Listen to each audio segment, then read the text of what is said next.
ಒಂದು ಟ್ಯಾಕ್ಸ್ ಕೊಡ್ತೀವಿ. ಆ ಟ್ಯಾಕ್ಸ್ ಅಡಿಯಲ್ಲಿ ಇವ್ರು ಕೇಳಿ 2% ಇಷ್ಟೆಲ್ಲ ಮಾಡಿದ್ರು ಇವರು 2% ಖರ್ಚು ಮಾಡ್ತಾ ಇರ್ತಾರೆ. ಯಾಕಂದ್ರೆ ಎಷ್ಟು ಮಕ್ಕಳು ಹುಟ್ಟಿದಾವೋ ಆ ಪ್ರಮಾಣದಲ್ಲೇ ಈ ಸ್ಕೂಲ್ಗಳಿಲ್ಲ ಅನ್ನೋದು ಅಷ್ಟೇ ಗಮನಾರ್ಹತೆ. ಆ್ಯಕ್ಚುಲಿ ಪ್ರೈವೇಟ್ ಸ್ಕೂಲ್ಗಳಲ್ಲಿ ಹೋಗ್ತಾ ಇದ್ದಾರೆ.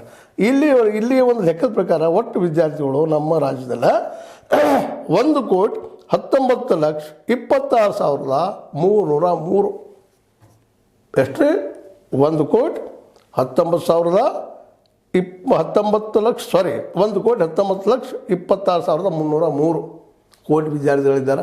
ಅದರಲ್ಲಿ ಸರ್ಕಾರಿ ಶಾಲೆಗಳಿಂದ ಕಲಿಯೋರು ಅಲ್ಲಿ ಎಷ್ಟು ಬಂದರೆ 2023-24ರಾಗ 49,85,66 ದಾಖಲಾತಿ ಅಷ್ಟು ಮಕ್ಕಳಲ್ಲಿ ಕಲಿತಾರೆ.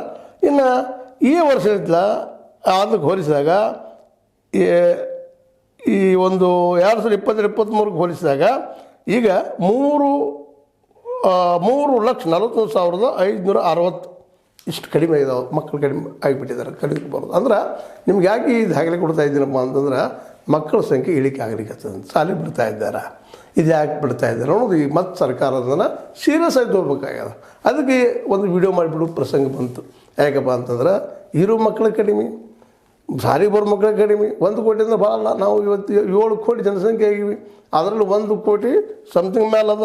1,19,26,330 ಅದರ ಇಷ್ಟು ಮಕ್ಕಳು ಬರ್ತಾರೆ. ಅದ್ರಾಗ ಮತ್ತೆ 49-50 ಲಕ್ಷ ಮಕ್ಕಳು ಶಾಲೆ ಬಿಡ್ತಾ ಇದ್ದಾರೆ. ಇದು ಗಾಬರಿಗೊಳ್ಳುವಂಥ ವಿಷಯ. ಅದಕ್ಕಾಗಿ ಈ ದಿಶೆಯಲ್ಲಿ ನಾವು ಇನ್ನಷ್ಟು ಸಿದ್ದರಾಮಯ್ಯವರಲ್ಲೇ ರಿಕ್ವೆಸ್ಟ್ ಮನವಿ ಮಾಡ್ಕೊಳ್ಳೋದು ಏನಪ್ಪ ಅಂತಂದ್ರೆ, ನೀವು ಇನ್ನಷ್ಟು ಸ್ಕೂಲ್ಗಳನ್ನ ಹೆಚ್ಚು ಮಾಡಿರಿ. ಹೆಚ್ಚು ಮಾಡೋ ಜೊತೆಗೆ ಫ್ರೀಯಾಗಿ ಕ್ವಾಲಿಟಿ ಎಜುಕೇಷನ್ ಕೊಡ್ರಿ. ಯಾಕಂತಂದ್ರೆ 30ವರೆಗೆ ಒಬ್ಬ ಟೀಚರ್ ಇರೋದರಿಂದ ಸಹಜವಾಗಿ ಎಲ್ಲರೂ ಕಲಿಯೋದಕ್ಕೆ ಅವಕಾಶ ಸಿಗ್ತದೆ. ಕೆಲವು ಕಡೆ ಮಕ್ಕಳು ಕಡಿಮೆ ಇದ್ದಲ್ಲಿ ಕೆಲವು ಸ್ಕೂಲ್ ಬಂದ್ ಮಾಡ್ತಾ ಇದ್ದೀರಿ. ಈಗಾಗಲೇ ಅದು ರಿಪೋರ್ಟ್ ಅದ.